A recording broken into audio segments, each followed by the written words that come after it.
paper on complications of endoscopic spine surgery, single level experience of interlaminar approach. So future of spine surgery is definitely endoscopic, but then are all the discectomies like this? This looks easy.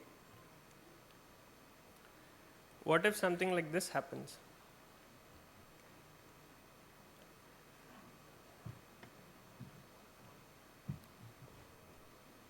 You see the herniation there.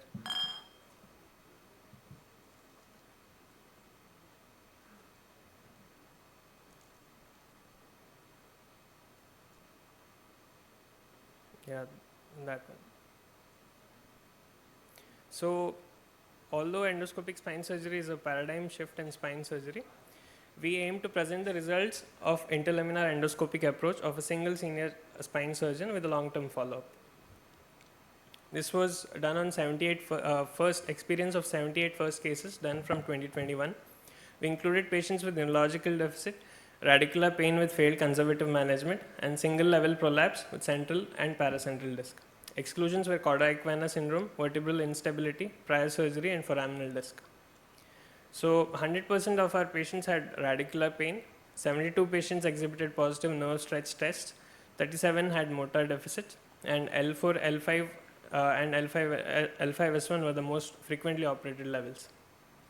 So these are the results, the complications that we saw: dural tear, cauda equina, nerve root injury. In early, 6 patients had dural tear, 1 patient experienced cauda equina, and 3 had nerve root injury. In late, it was spondylodiscitis and recurrence in 93.8%. Spondylodiscitis in 1 patient and recurrence in 15. Mean duration of follow-up was 2 years. Mean duration of recurrence were 12 months.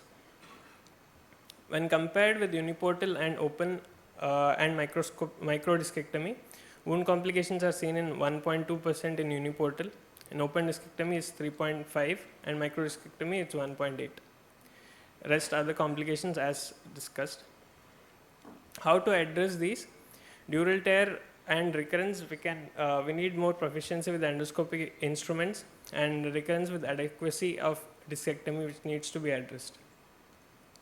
Prevention strategies: preoperative assessment, adequate cadaver model training, and postoperative care for efficient pain management.